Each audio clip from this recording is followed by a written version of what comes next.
tayo ng, ito yung order nating Lakasan mo. bagong filter, no? Air intake filter. In-order natin to sa Shopee. Okay? Ako. So una, kakalagyan nyo muna itong connection to. Pindutin nyo lang to. Tapos, yan. Nakalag na. Tapos ito, pababa nyo lang doon. Right? Yan. Tapos, kakalagyan dito sa baba. Ito, sa dito, saka sa baba. No? Tapos, angat dito. Yan. DIY lang ito. DIY. Yan. Ayun. So, ito yung ating lumang filter. Tignan nyo kadumi, oh. Bali 6 months na to, no? So ngayon papalitan natin ng bago. Ito yung bago natin. Tatandaan nyo lang yung markings na to, no? So ilalapat nyo lang dito yan. Yan, lapat na lapat siya. Tapos siyempre babalik natin ngayon itong cover nya. Yan.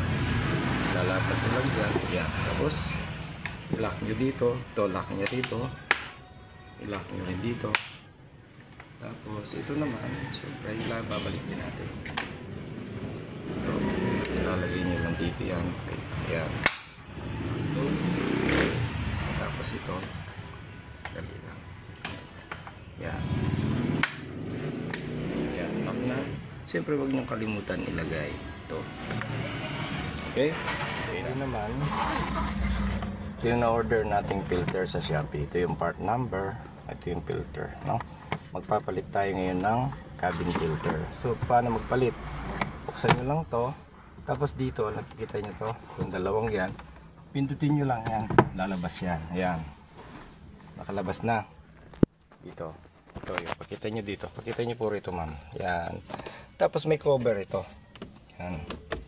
Tatanggalin nyo yung cover. Ito na yung filter nya ngayon. Ito. Ito yung lumang filter. No? Nag-lock na yata. Bakit tayo umalis? Ayan. Ayan. Ayan. Tignan nyo. Hindi masyadong marumi. Pero palitan na natin. No? So, ngayon.